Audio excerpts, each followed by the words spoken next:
All right.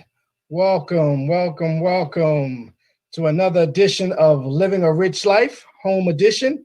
I am your host, Rich James. In today's Living a Rich Life recent events, early voting tops 100 million, and that is double the total from 2016. In other news, Hurricane Eta blasted the Nicaraguan coast as a Category 4 storm. In addition, in the North Carolina March, since we talked about voting, there's a voter intimidation lawsuit that's being filed after police used pepper spray during the march. So that's crazy. And sticking with the theme of voting, Trump suggests he might fire Fauci after the election. I don't know about you guys, but I'm not surprised. He's fired everyone else. So, with that being said, let's get it going. Here on Living a Rich Life talk show, we intend to inform, inspire, and remind each other the importance of living a rich life through 6 principles. Those principles are good health, strong relationships, financial freedom, goals and achievement, extraordinary experiences, and philanthropy. Today, we have a great lineup of extraordinary change makers. Our special guest will have you dressing with intention. She is known to accomplish her goals and achievements in the realm of entrepreneurship and marketing with such finesse. So with that being said, let's talk about it. Today's special guest is the CEO of this fashion brand that I got to say is it took me by surprise, and I liked what I saw immediately once I had a conversation when we first met.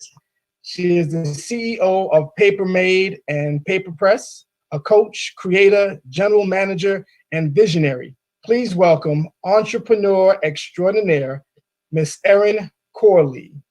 Welcome.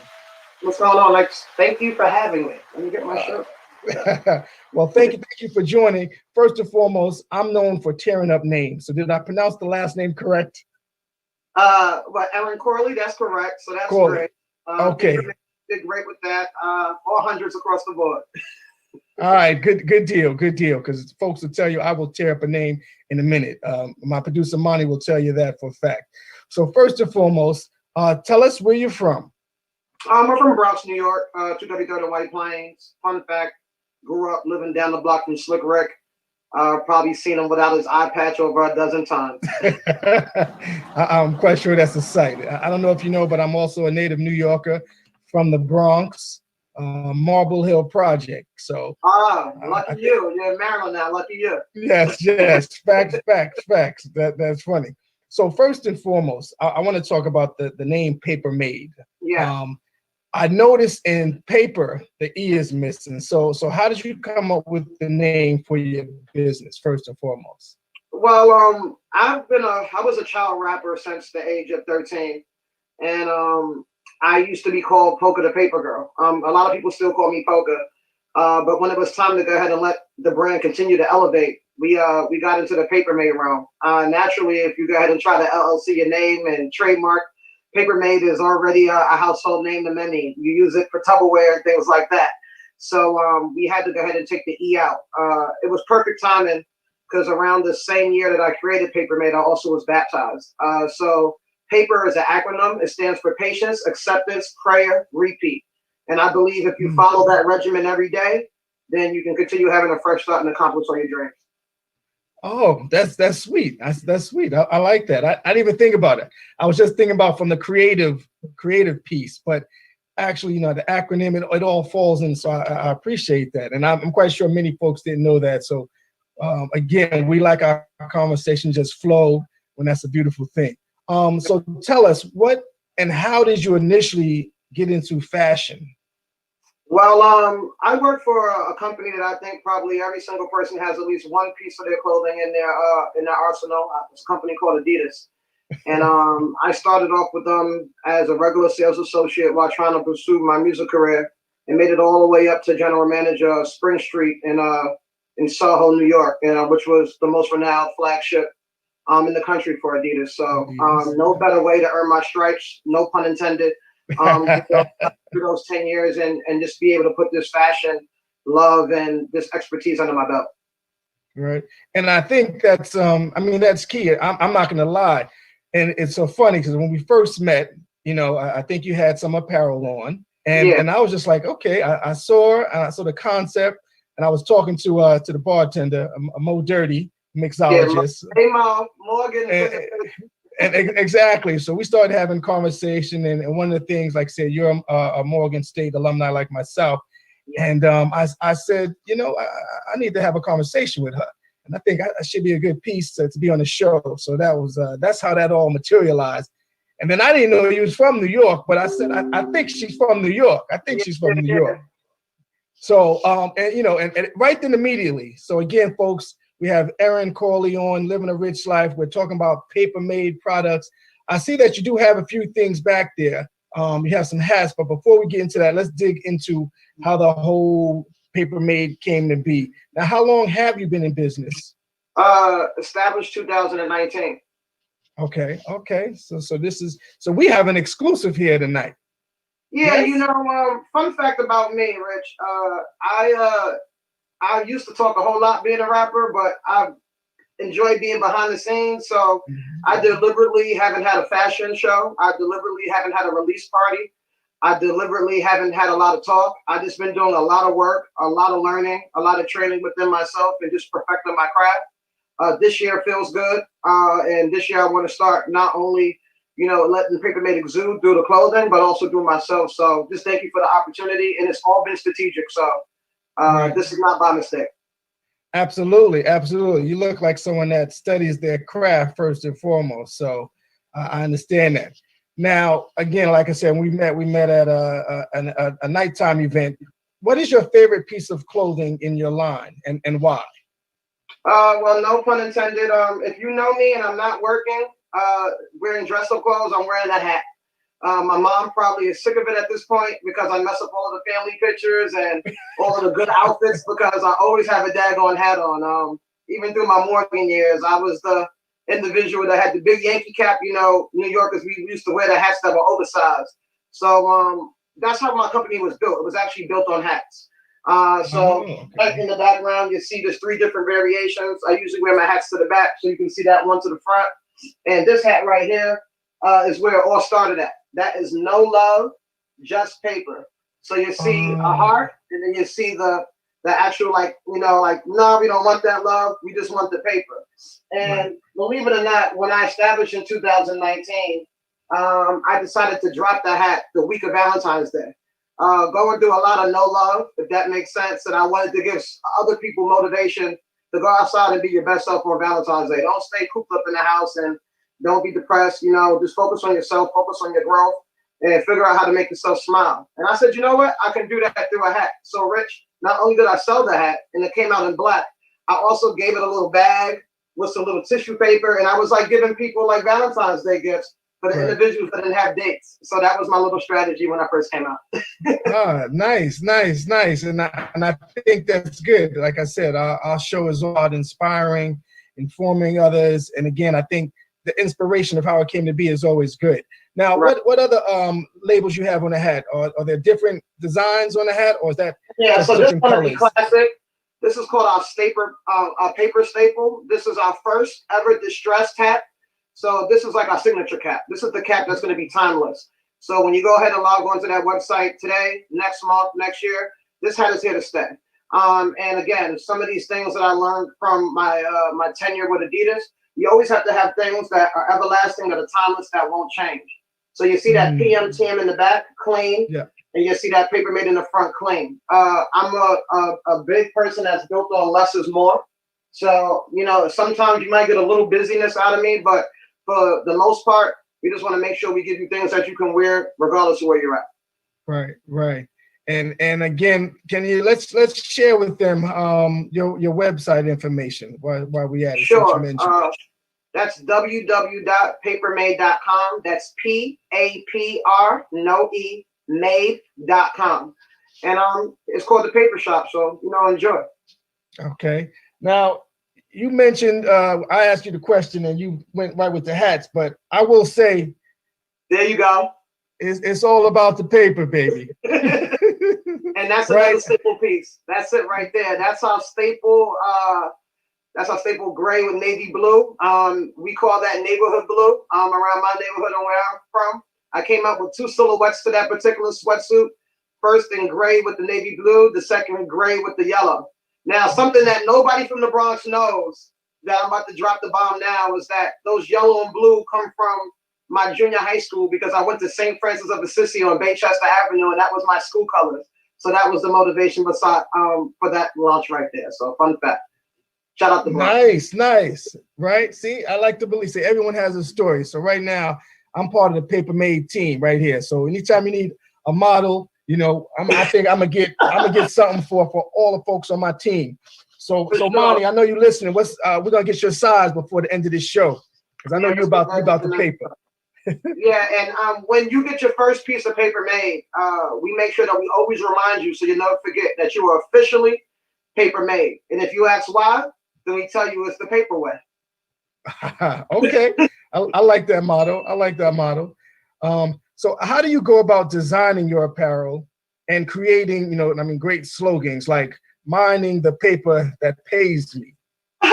So to be honest, you know, some of these quotes can come from conversation just with me and my friends. And sometimes it can just be me maybe listening to a rap song or saying something regular. And I'm like, you know what? I'm gonna take that word out and we're gonna use paper. So when you think about, you know, patience, acceptance, prayer, repeat, I'm mining the paper that pays me. Because my patience, my acceptance for my talents, all my prayer, and me repeating that cycle, that's what pays me. I like that. I like that. I got to say again, I don't know if it's a New York thing, but that same concept I came with, be inspired to live a rich life. So, that's amazing. You know, it all falls into play. And I think, again, you're definitely passionate about your craft and your business. So it always shows when someone's very, very passionate about their work and their dreams. So speaking of dreams, yeah. So do you have a dream collaboration that you would like to have with your brand? You know, I bet you everybody would probably say Adidas, but no thank you. I mean, if they come my way, I wouldn't say no, but that's probably not the first choice. You know, oh man. Who wouldn't want to work with Virgil? I mean, imagine Paper Made with a little bit of off-white. Mm-hmm. Imagine us putting that on something flannel, making it about $2,500 a flannel. Why not? Now, look, I know my producer. Sometimes we have a conversation in the beginning of the show, but Monty, what do you think about that? You ain't got no thoughts on that? No thoughts. He might have stepped away. He's multitasking. I'm still here. I'm here, but you know, I'm glued and engrossed in election coverage right now. Sorry. Right. Got it. And hold on, see, this is a live interview. I gotta knock at the door, and y'all can't be nosy. Hold on 1 second. Well, you're gonna stay with us, right? That's funny. So yeah, Monty, she does some fashion. She got some pretty good stuff. Mm-hmm. I know Aldo, I got Aldo a hat from one of the other guests. Oh yeah, he loves hats. Humble. Yeah. There we go. All right, just like that. Only a New Yorker would do that in an interview. You do know that, right? I mean, listen, I gotta have company. I'm young. I'm vibrant. I gotta live some life. Okay. All right. So let me ask you a question. Who gave you the personal inspiration to be who you are today as an entrepreneur?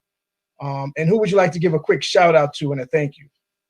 Well, I would say like my colleagues, you know, one of the blessings with going to Morgan State is that we had the opportunity just to not only get an education, but be able to grow with so many people that when you look, you know, 10, 15 years ahead, you know, we're doing a great job. And it's been like a silent, friendly competition. So I would say my Morgan alumni, first and foremost, from that perspective.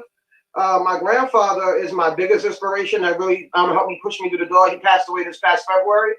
And we had these little CDs. I'm going to tell you a fun story real quick. It's funny. Don't get too sad about my grandfather. He was in his 80s. He lived his life. So my Uncle Todd, who's a Morgan alumni as well, I'm in a queue.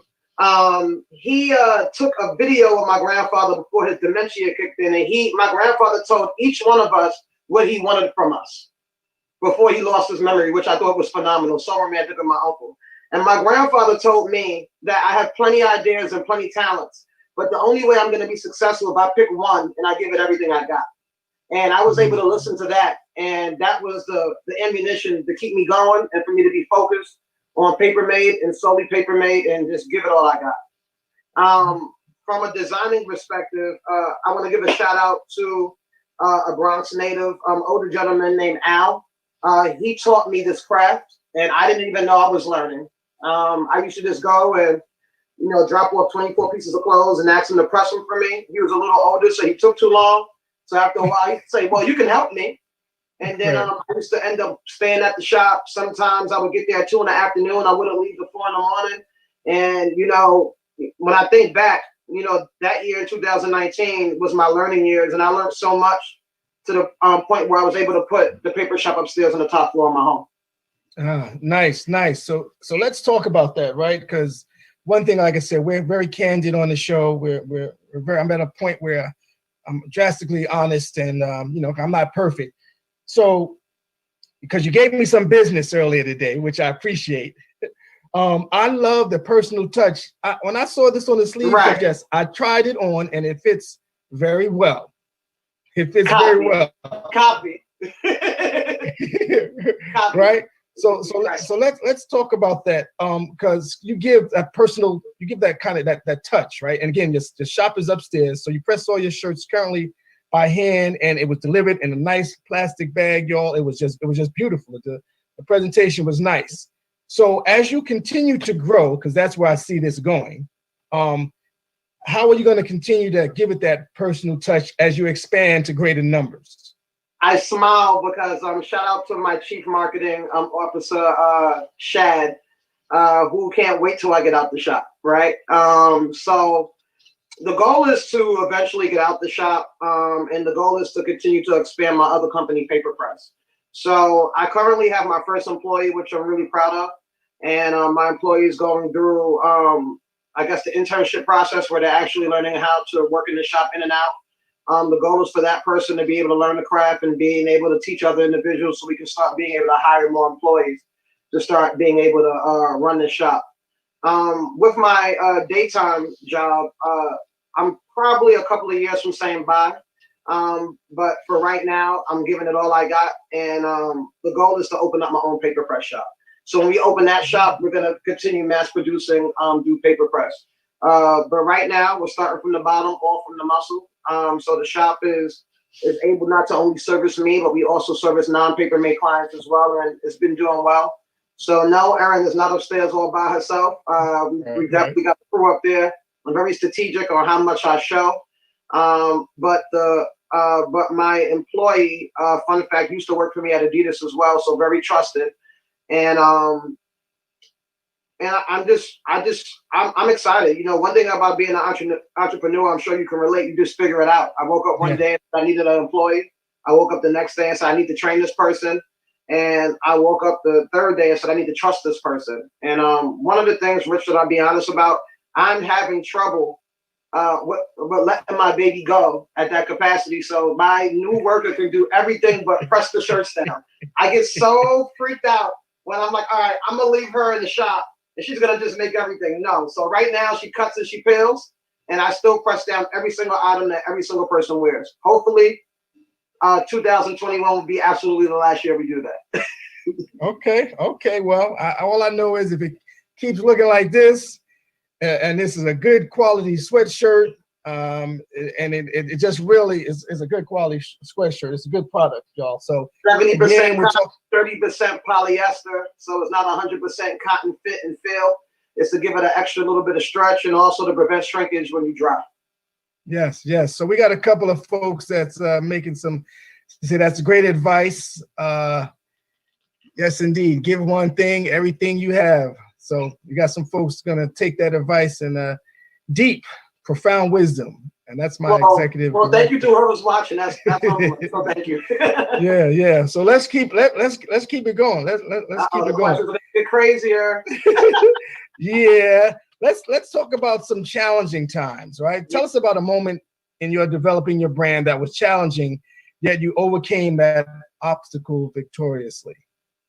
So when I started Paper Mate, I was no longer working for Adidas. So I basically used all of the money I had saved up to start my brand. And I was still actively looking for work, and it just wasn't happening as fast as I thought. So I got to a point where I won't specify which collection, but I got to a point where I got the collection that I was very sure about. You couldn't tell me nothing. This was it. And we mass produced, and it was right before a few of my first pop-up shops.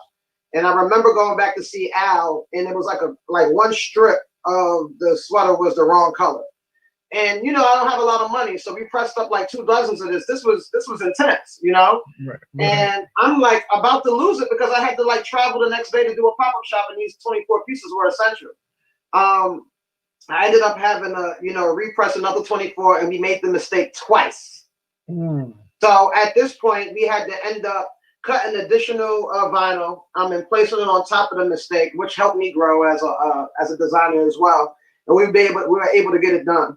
While that was happening, that was just the apparel. I had another company, which I won't mention out of respect, pressing up my hats to match the actual shirt. And when they made the hats, they basically did not produce 100 hats correctly. Every single hat was defective. And again, this was like a lot of the bread that I had left on my little cookie jar, with the other things that were already going on with Paper Mate. So it put me in a place where I had to take a little bit of time off just to build some more money. And it was really humbling because, maybe once or twice, maybe 3 times, I was just like, man, let me stick a fork in this, man. Maybe this was a bad idea. And a lot of people probably didn't realize, we put Paper Mate to a hiatus that year for about 5 to 6 months.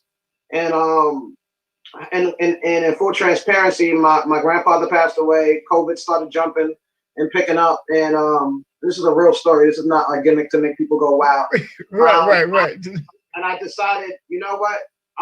After watching this video that my grandfather spoke about, if I have the time and opportunity, I'm relaunching Paper Mate. Lo and behold, here goes Trump with all this crazy ish. And he's like, stimulus check for everybody. So I took the $1,200 stimulus check and I brought equipment and I said, I'm not worried about people messing up my designs anymore. I'm going to go ahead and control that. I'm going to control that narrative. And I spent that $1,200 and I opened up my shop. Nice. Even though I opened up the shop, I didn't have any ideas.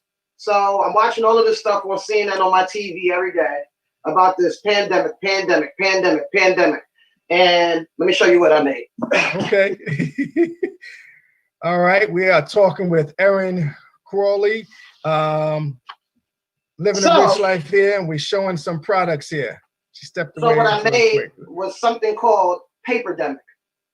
So and I defined it. It's and I let you have to be able to pronounce it, so you can be able to pronounce Paperdemic. And it's a sudden outbreak of entrepreneurs and creatives. Wow. So I was thinking about the pandemic, and I was just like, this is so crazy. In my day job, I had to like lay off like 47 people. I was sitting here and I was just so depressed. And I'm like, this pandemic is crazy. So I remember having dinner, went to sleep, and I woke up in a sweat. And this is not a makeup, and I was just like, Paperdemic. I was like, that's it. I woke up, I reached out to my homeboy that does my mock-ups. I'm like, this is it. Shout out to Emmanuel Everett. And then we went off from there. That shirt was the rebirth of Paper Mate. I sold well over 100 of those shirts humbly.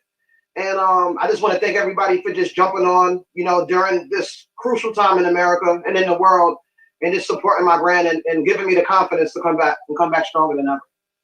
Well, one thing about Living a Rich Life, we are a giving organization. So make it 101. I like mine in the XL, please. You got it, sir. All right. Good deal. It'd be my pleasure. Good deal. And matter of fact, I'll find out from a couple of my team members. So we'll talk about that. My executive director, she's actually doing some stuff, and she has her own business as well. And she's going to take a little time away from the show to make sure, and we're going to make sure her brand gets out there a whole lot more. So I just wanted to give that shout out to my executive director, Carla Ross. She's been phenomenal. So she's not resigning, but she's taking a step back. So now let's get back to this, because this Paper Mate joint, I'm hyped. I'm telling you, I'm hyped. I'm gonna get me another shirt. You was holding out on me. You was holding out on me. No, and right. that shirt and the extra large would be on me too. So that's courtesy of Paperman. All right. So let's have a little fun now. What two songs or artists are in repeat in your music library right now? You said you used to do some music. Tell us who's in your music library right now. They're gonna think I'm so New York and just so crazy. Right now, I listen to 27 Summers by Nas every day on the way to work. Okay. So check out Nas's new album. And one of his artists, Dave East, he dropped an incredible album as well, Karma 3. And his intro record is called Handsome. And for some reason, that record really, really identifies with me. So if you guys have never listened to Dave East, especially being from Baltimore, definitely log on. And again, that record is called Handsome. It's basically what that record is basically about. It's like nobody was basically paying me any mind, and now they calling me handsome. So they won't call me handsome. They might say I'm pretty, but I just remember a lot of the times when things weren't going this great, and wasn't getting a whole lot of phone calls, wasn't getting a whole lot of love, wasn't getting a whole lot of attention. But now Paper Made is thriving. The confidence is where I needed to be within myself. I've been patient with my process, and now my phone won't stop ringing, and everybody wants to keep calling me handsome. Well said. I got to tell you, I know how that is. It's nice to have the phone ring. It's even nicer to have it ring when it's actual people that give you good advice and actually have your well-being at heart. So right. there is that difference. My phone rings a whole lot more than I care for it right now, but when the right folks ring it, I make sure I answer it. So for sure. Yeah, that's definitely something to remember. All right, so we're gonna keep this going on. Okay. So hidden talents. That's a question that I like to ask. Hidden talents. Do you have any hidden talents? Now you mentioned we know you're creative, a visionary. Yeah. Doing something that my team did not find, which is pretty hard, by the way. Yeah, because you can Google me. I'm everywhere. I'm Google savvy. Thank the Lord. It's been quite a journey. Y'all guys know I rap. I don't know. Maybe I can tell you guys the opposite. Because maybe can you swim? Can you swim? Can you swim? Not really. I can like do a little bit of this, but I would never go in any water I can't stand in. Oh my goodness. I can't tell you about great things. I can draw. I'm sure you guys figured I can draw. I got to create the clothes. Right. I played basketball all the way through my freshman year of college. I think you guys know that already. I rap. I wrote some songs for a couple of people as well. But one thing people probably don't know is that I can't dance for anything. There you go. I cannot dance. If I have a basketball in my hand, then I got a little rhythm. If I got a mic in my hand, I might give you a little box. And take those two things away. It's horrible. There you go. We're gonna get it out of you one way or the other. All right. So you mentioned drawing. So let's talk about some fashion, some wildest fashion or designs that kind of make you cringe. What is the wildest fashion or design? I don't like tassels. Oh. It makes me feel itchy. Tassels. You don't like? Okay. That was easy. Tassels, no shop. And I met Jeremy Scott. He's awesome, but when those things start hanging off the coats and stuff, I'm not into it. I'm okay. Okay. We're gonna keep going with the theme of this Paper Made. So tell us, can you explain to us what it takes to make a 3-color all vinyl press and any other specialties you create for Paper Made? Patience. Simply put, when you do a 3-color press, you basically have to cut 3 different colors of vinyl. So just to give you an example, since I have the shirt here, if I was doing Paperdemic, I would have to cut just the Paperdemic in white. And let's say I wanted to make the way that this was actually spelt in blue, I would have to actually cut that in blue, peel out every single letter that has to be peeled. If I wanted to keep the bottom red, then I would have to do that for red. Not only do I have to cut and peel each one, when I do the white, got to press. When I do the blue, gotta press. When I do the red, gotta press. I'll peel all that plastic off, and after that, I'll take my parchment sheet, I'll put that jimmy on to make it feel nice, and then I'll press again. So then I gotta make sure that sleeve is happening. So then I gotta put that sleeve down, you gotta press again.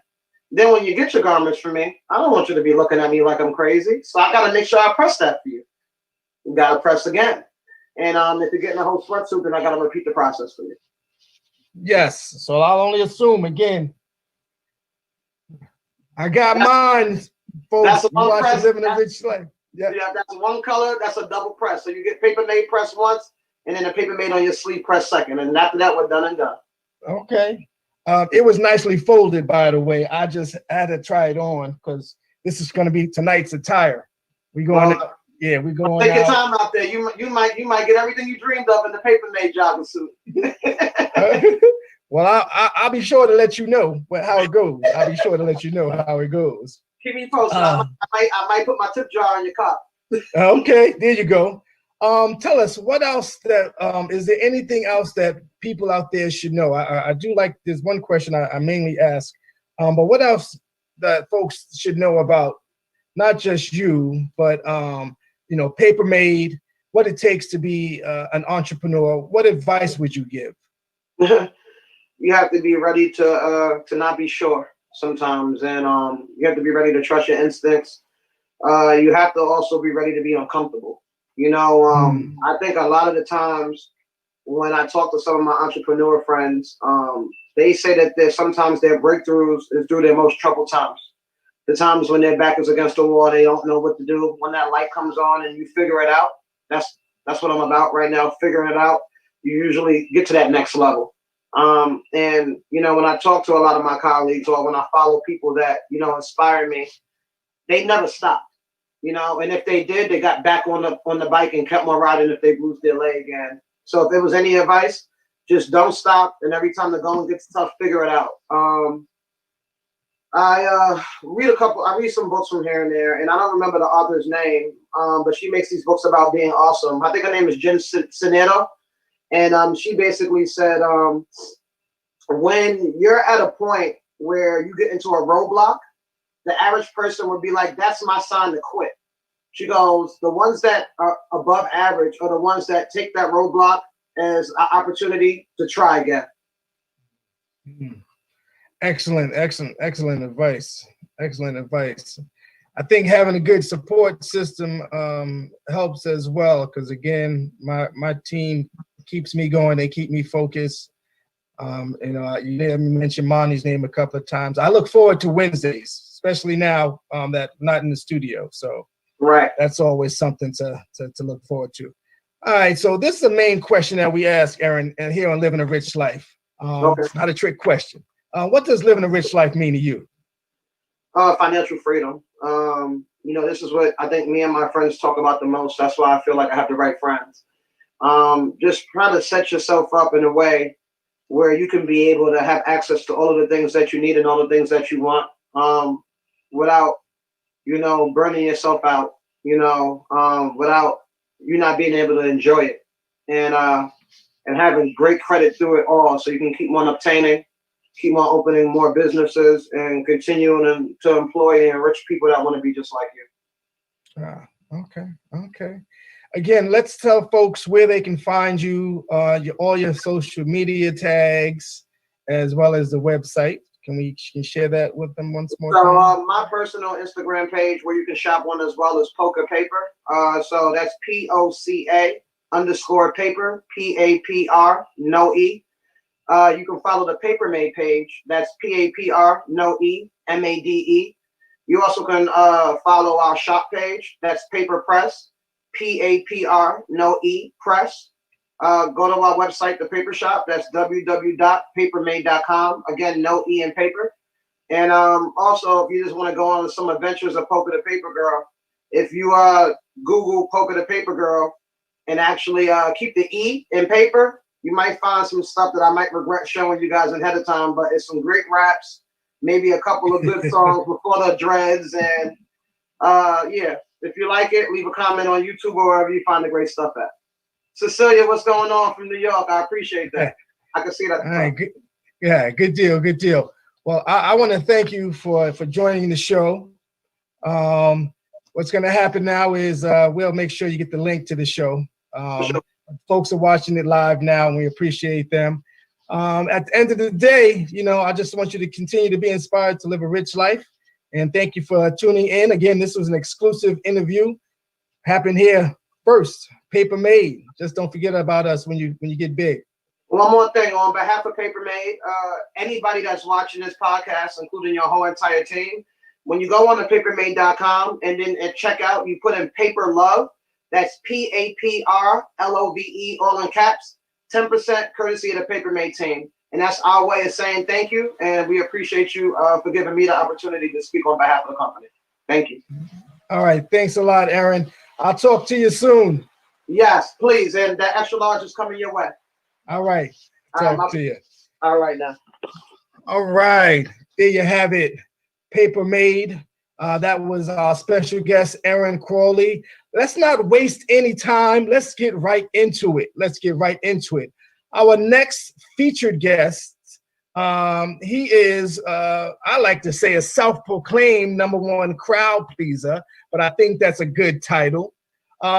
His sound is like no other. Every time I hear it, I keep it moving. I keep it shaking. His energy is right. His smile is even better, and his heart is even bigger. Please welcome DJ Protocol. What's good, brother?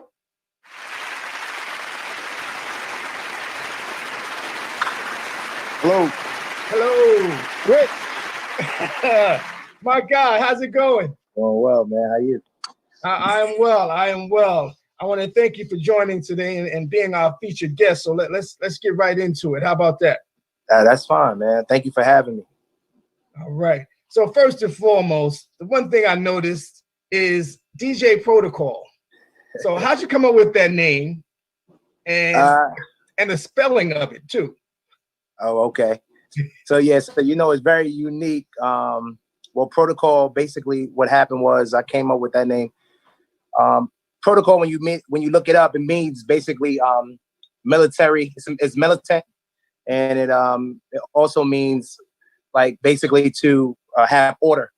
So when I was thinking about DJ and I was thinking about Protocol, I was thinking about something when you hire a DJ or when you ask for a DJ,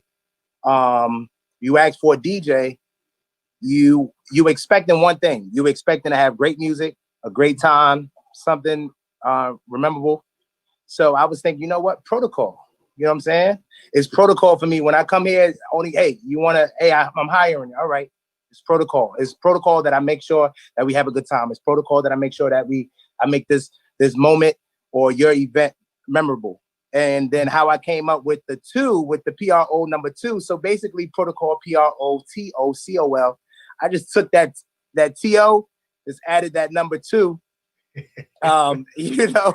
It just added the #2 just to give it a little flavor. That's all that was, just to give it a little flavor. Okay, I like that. I like the name, the concept, where it came from. I got to tell you, it's creative. It's definitely creative. For those that are watching and just tuning in, we have DJ Protocol. So Protocol, tell us where you're from. I'm born and raised from Brooklyn, New York. Right in the heart of Brooklyn in Bedford-Stuyvesant. Right where everybody is known from. All your big rappers, your Jay-Z's and your Biggies and all that kind of stuff. Right in the heart. I was right in the heart of it. I went to school and everything, right in them same areas that these guys making videos and all that kind of stuff from. That's where I'm from. All right. So let's talk about this trip of DJing and how it came to be.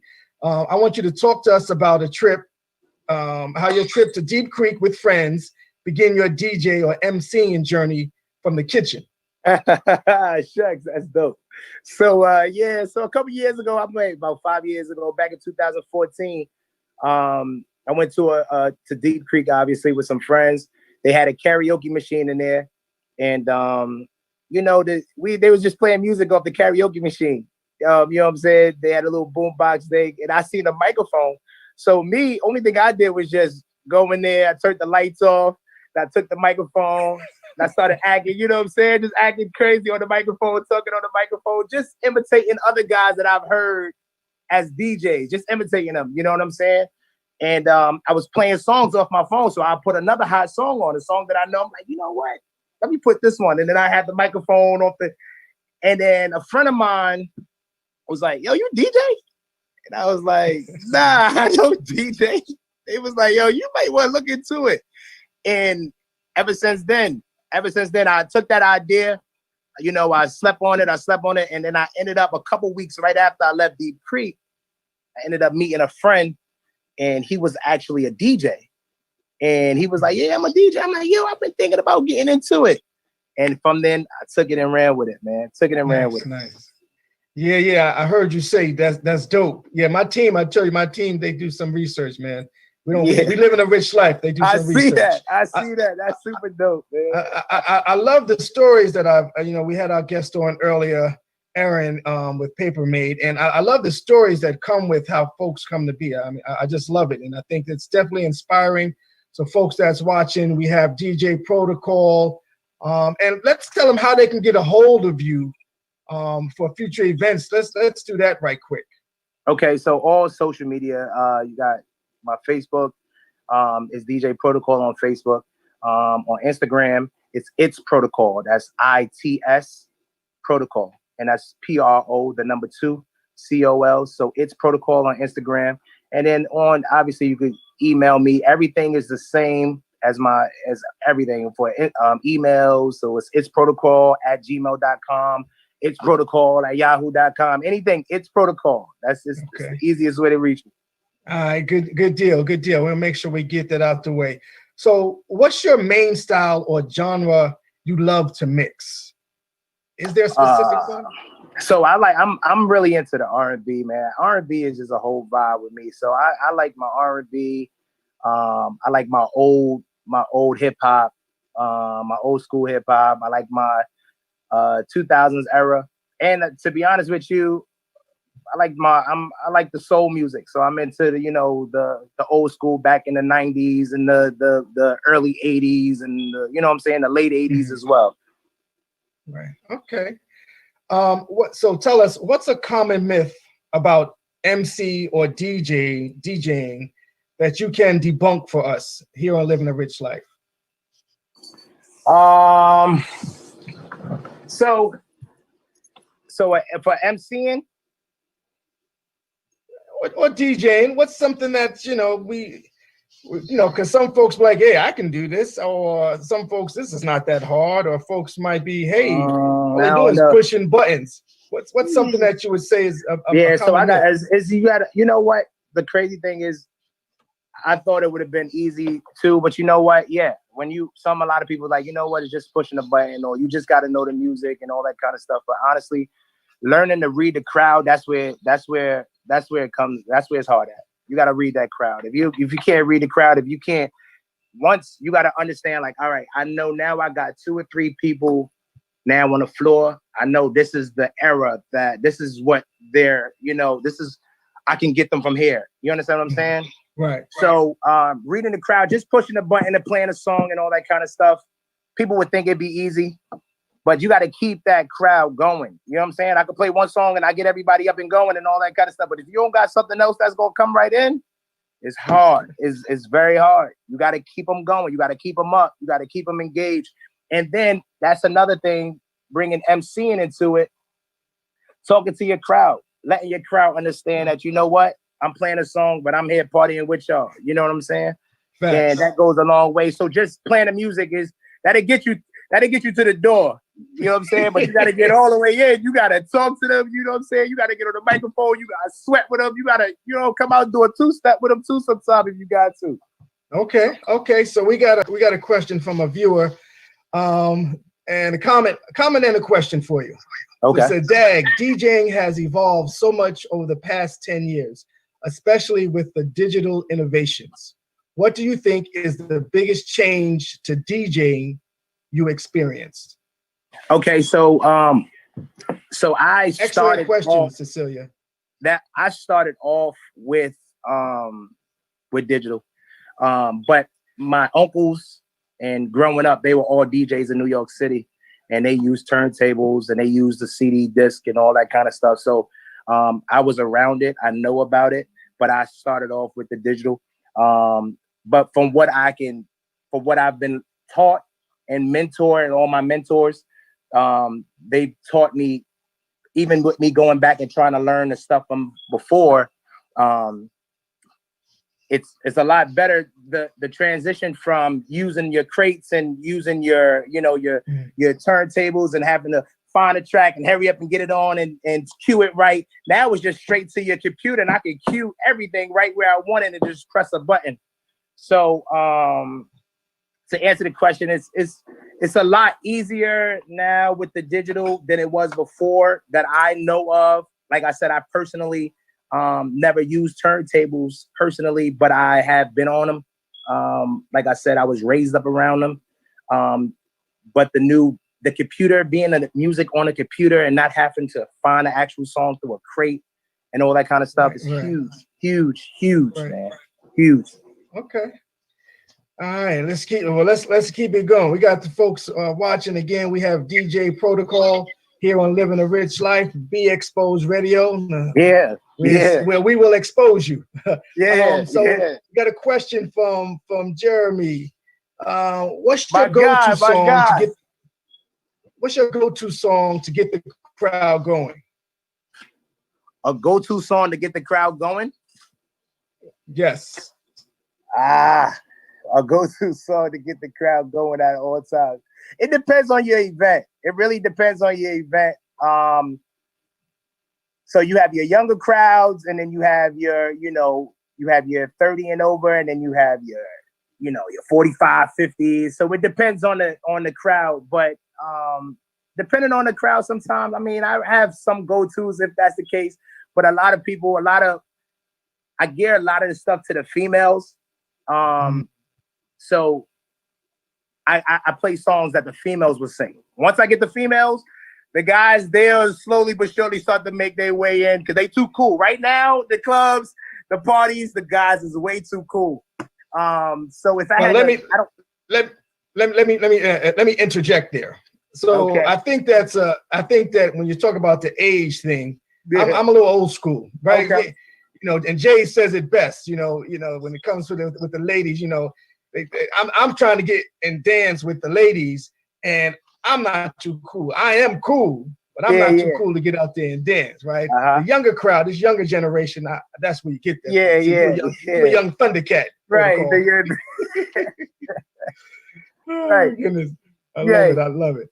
Right? Yeah, but I mean, to an exact specific song, I'd be wrong to give one specific song. So I really got to say to Jeremy, I really choose depending on the crowd and the crowd that I have there, the age that I'm performing to or entertaining or anything like that. So it's a lot of songs I could go. I don't want to say one song and be like, you won't play that, no, you won't play this, because it really depends on the type of crowd that I'm working with. Okay, all right. All right, so the one thing I enjoy watching you perform is the music, and you got good energy, and you're always laughing. So I appreciate that. Every time we've been together, it's always a barrel full of laughs. So tell us a funny story. Tell us a funny story about a gig or a session that not many are aware of. Because I know there's some funny stuff happening. Oh my God! So listen, I had an event in Philadelphia. I did this event in Philadelphia. It was a charity event. It was pretty cool. It was, and it was around the time that I just started getting out there, and I was DJing and I was feeling it, and I was having all the energy, feeling it. Doing. I feel like I was probably doing a little too much because I ended up bumping one of the buttons that's on the controller, and it ended up playing the song that is playing and then the song that I wanted to play at the same time. Sure. So I'm trying to switch it, and at the same time, I'm learning the controller because now I'm like, what button is it? Because now I can hear what I want to play and I can hear what's playing now at the same time. And normally you got to switch it over. You know what I'm saying? Before the crowd hears what your next song is. So they both on, they not leveled properly. So it's all off. Everybody turn around, they look. I just stopped. I just swiftly just stopped, talked to the microphone. Who having a birthday? Who's having a birthday? Let's talk birthdays. Shout out to my Libras. Whoever is in this mug, you know what I'm saying? That's funny. Yo, I'm telling you, I had to fix that. As soon as I fixed that, oh my God, that was hard. That was a hard moment for me, man.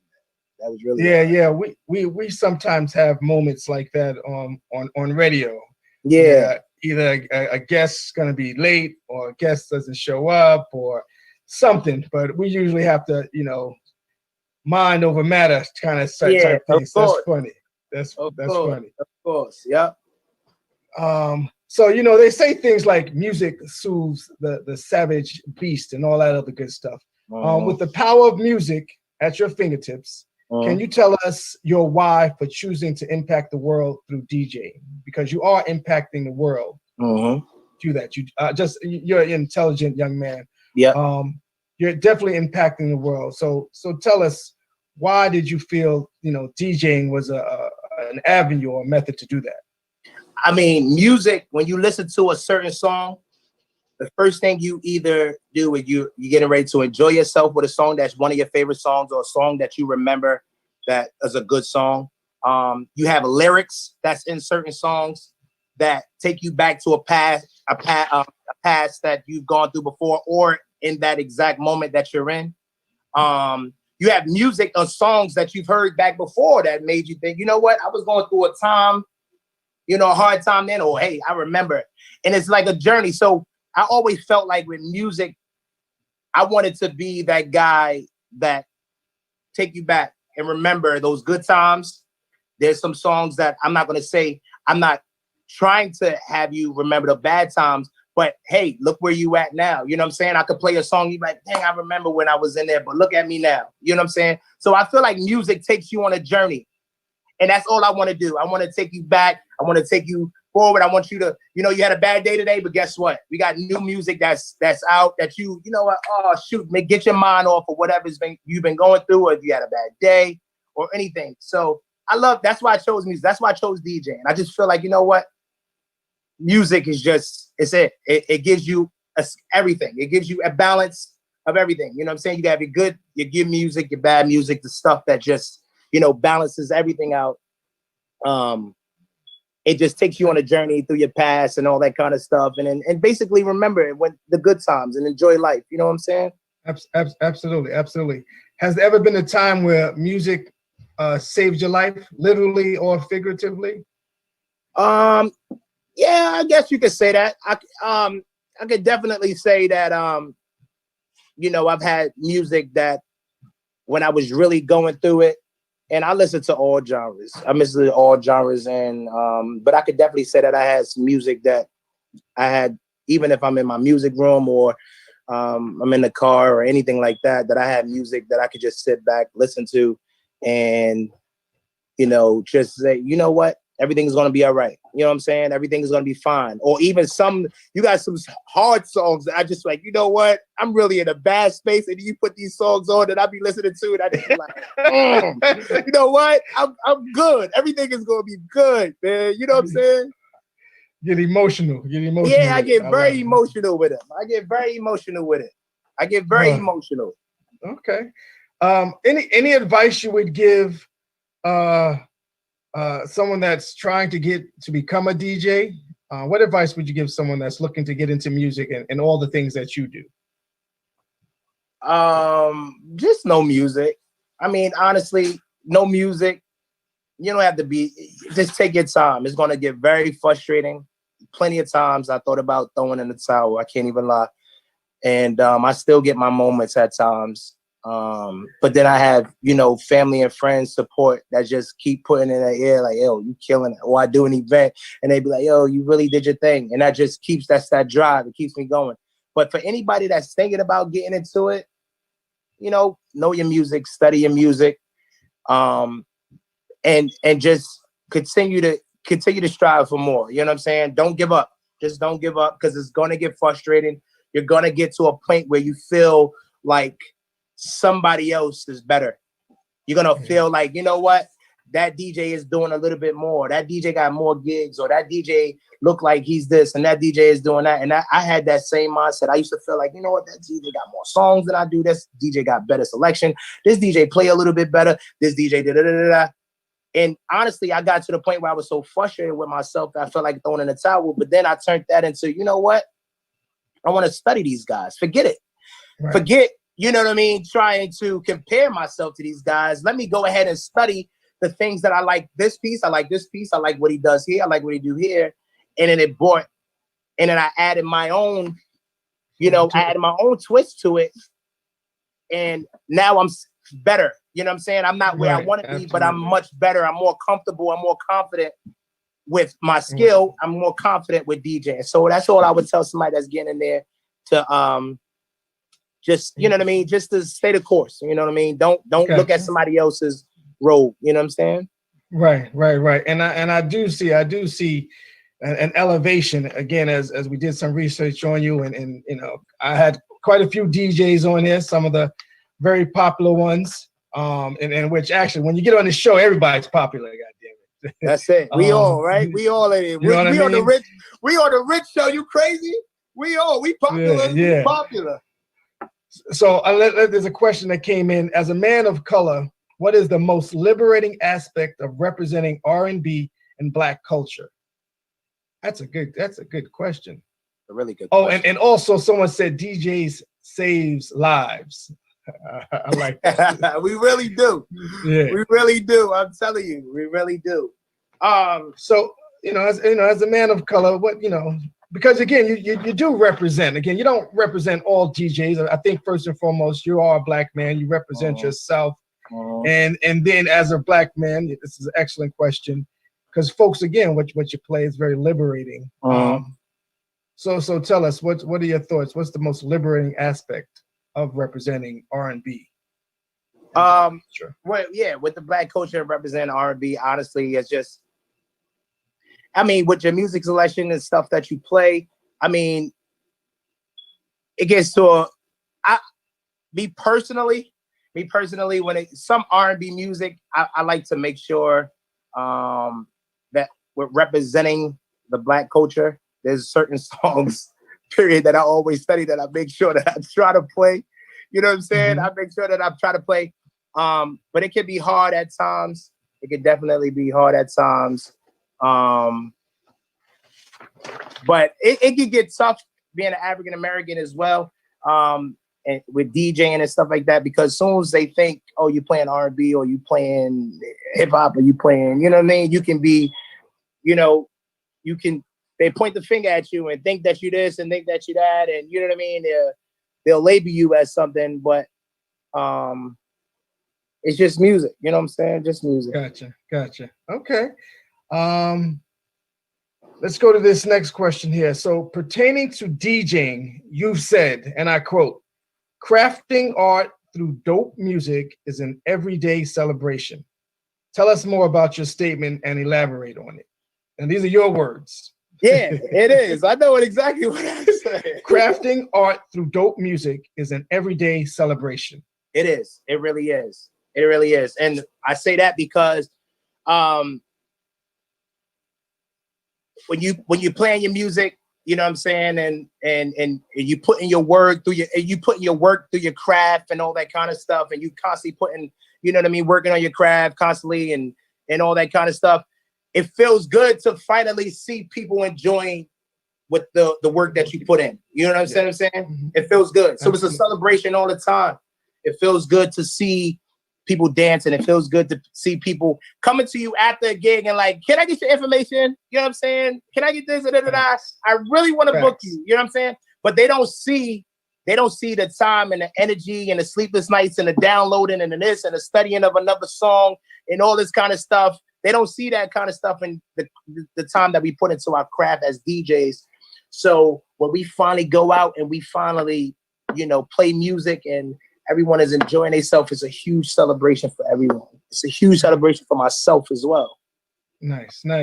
So with that's probably a good segue to this next question that came in. How do you learn music? Right. I think there's a difference between just listening to music and actually how do you learn music, right? Yeah. So me personally, in certain ways that I do, I mean, obviously you raised up around music, you hear music all the time. Like I said, my pops was into music. My pops was a singer. He was in a group. Him and his brother was a group. They toured, they did stuff years ago. And then my uncles were all DJs in New York City. But how I learned, obviously listening, but it gets to a point when you listening to certain lyrics, you listen to certain beats, and it would trigger you to remember another song that you heard before, and you could say, you know what? Oh, this is a sample to this, or this is a sample to that, or this lyric is also on this song. You know what I'm saying? And that's when it comes to studying like that, it takes you to a place where, you know what, I could go on you go on your computer, type it up, and now you could implement that into your music and in your mix. You know what I'm saying? So learning music, that's it basically. I know you just listening, but you got to really pay attention to the lyrics. You really got to pay attention to the samples. You really got to pay attention to certain beats and all that kind of stuff. And then it would trigger to other songs that you've heard. So honestly, even though we say it sounds really cliche, yeah, just listen to some music. You'll learn. But you also got to listen, but you got to listen to the lyrics. You got to listen to the beats, listen to the samples. All that kind of stuff goes a long way. You know, I personally, I don't know if any other DJs in here, and I know some people that may agree, may not, that may disagree, but one of my favorite DJs that knows music, and I say study music, and is Jazzy Jeff. He's one of the greats that I personally feel that knows how to take you all the way back to, 1950 something with a sample and bring it all the way back to 2020. That, you know what I'm saying? Stuff like that. It's just like, it's amazing. It's amazing. It's amazing. Okay. Yeah, I definitely, I think sometimes I think what always gets folks first, they hear the beat. Yeah. Right? Knowing that they get the beat, and that's what they rock to. But then, you ask them the lyrics, they don't have a damn clue. Yeah, exactly. That would be me. So let's ask this. What's the biggest dream you have yet to accomplish? The biggest dream that I've yet to accomplish? Yes. In music, DJing, or in life. I mean, to be honest with you, and DJing and DJing, I would love to be a tour DJ. I would love to be a tour DJ. I would love to go to different cities. I would love to have an artist. That's what someone was asking me. So what is it with DJing? Yeah, I love DJing. I love having fun in the clubs and the parties and the private parties and the weddings and all that kind of stuff. But if I had it my way, my goal is to sooner or later, I would like to find an artist, an upcoming artist that, I'm not looking for somebody that's already on the stream and then, guess what? I want somebody that's up and coming. As much as I'm up and coming, we do this thing together. And then I could be a tour DJ. I would love to be a tour DJ. That's a huge goal, to be able to perform in different arenas and different, venues and all this kind of stuff in different states and just show skill to everybody. You know what I'm saying? All over the world. You know what I mean? Yep. So I have not reached that accomplishment yet, but I'm getting there. I'm working there. I haven't stopped. The grind hasn't stopped yet, Rich. The grind hasn't stopped for it yet, man. Stay focused. Stay focused. Right. Question for you. So what does your legacy look like for your family, and what would you want the world to know most about you? I'm a family man. I love my children. I love my wife. I'm a huge family man. I mean, anybody that knows me knows. Besides the DJ, I'm a sports dad. You know what I'm saying? I'm a sports dad. I don't think I miss any practices. I don't miss no games. There's not enough miles in between any place that I would go to see a game, to do anything for these kids and my family, or grind for my family. So if anything, my legacy would definitely be like, you know what? Besides the music, he loved his children, he loved his family. He's very involved with his children and his family, and very involved, when it comes to that. Yeah. Okay. Nice. We've got a couple of comments here. Jazzy Jeff is a master for real. So they hearing, they listening. And tour DJ, yes. Yes, Tour I'm DJ, telling yes. you, tour Somebody- DJing would be. Tour DJing is huge, man. It's Yeah. so it would be a crazy opportunity. You get to go to all different states, you know what I'm saying? And obviously the artist is going to perform, but what people don't understand is before the artist performs, you have a set. You set the tone for your next artist. So you have a 30-minute set to DJ and you get to perform and you get to, you know what I'm saying? So what would happen with tour DJing is that I would have to now learn that city. All right, you know what I'm saying? I'm in New York today. I gotta know who's the hottest artist is out right now, who's the biggest artist back in the days. You know what I'm saying? I gotta make sure I know all of that stuff. So by the time, you know, when performing, you could set the tone for your artist. So that's that kind of stuff. It's the kind of stuff that I drive for, man. It's dope. Even now, even though I'm not touring, but just even if, like, you know, I had a friend of mine literally just called me a couple days ago. His friend is having a wedding out in Atlanta. You know what I'm saying? They born and raised in Atlanta. He has a friend out there. And he was like, yo, why don't you come on DJ? I'm excited. But at the same time, I'm like, yo, perfect. Now, I want to dig deep down to all the Atlanta, you know what I'm saying? What was your big Atlanta hits? You know what I mean? So I can give them, so when I come out there, I know I could play all the wedding stuff, but when I really dig in, I could do my research and I could play some of that good Atlanta stuff, some of the stuff that, you know what I'm saying? Right. Dig in. I like that term. Yeah, so one of the questions I always like to ask my guests, because I know you have an engagement you got to get to. Tell us what does living a rich life mean to you, DJ Protocol? Living a rich life is not necessarily money. It's more so accomplishing goals, setting goals for yourself, and doing whatever it takes to accomplish them. You know what I'm saying? Okay. People would think rich and all the thing that some people would first thing, you know, think of money and, you know, and house and cars and flashy items. And that's not it, man. Living a rich life to me is basically, I've impacted somebody's life today. You know what I'm saying? I've done something to impact somebody's life today. I'm doing stuff like as a DJ and a DJ aspect of it. I'm DJing and somebody had a bad day at work. Somebody had a bad day at home. And I gave them an opportunity to enjoy themselves and take their mind off of the, you know, what they got going on. So that kind of stuff is living a rich life to me, man. Okay. All right. And it sounds like all the things that we touch on here at Living a Rich Life, again, good health, strong relationships, financial freedom, goals and achievement, extraordinary experiences, and philanthropy. Yes. So I definitely want to thank you for spending time with us today. It's been a pleasure. It's always a pleasure seeing you. I see great things coming. I'm definitely going to be looking for you to be that DJ tour in the future. I know it's coming. Right. It's just a matter. Again, folks, this is our featured guest, DJ Protocol. Again, thanks for joining. Those that are watching, again, they can follow him on all social media platforms. It's Protocol. It's right? Protocol. ITSPRO, the number 2 COL on every social media site. That's it. It's Protocol. Nice. So again, this is a wonderful, another episode of Extraordinary Change Makers. Thank you to our special guest, Erin Corley, from the CEO of Papermade and Paper Press. Thank you, our featured guest, DJ Protocol, making music, keeping folks together and keeping them happy, keeping them dancing. Yeah. At the end of the day, hopefully, again, this is a trying time, pandemic, election time is changing. Yeah. All I can say to you folks that are out there watching, continue to be inspired to live a rich life. Once again, I am your host, Rich James. Thank you for watching. Thank you for tuning in. Until next week, actually, we're going to take a little hiatus. We got something coming for you in November.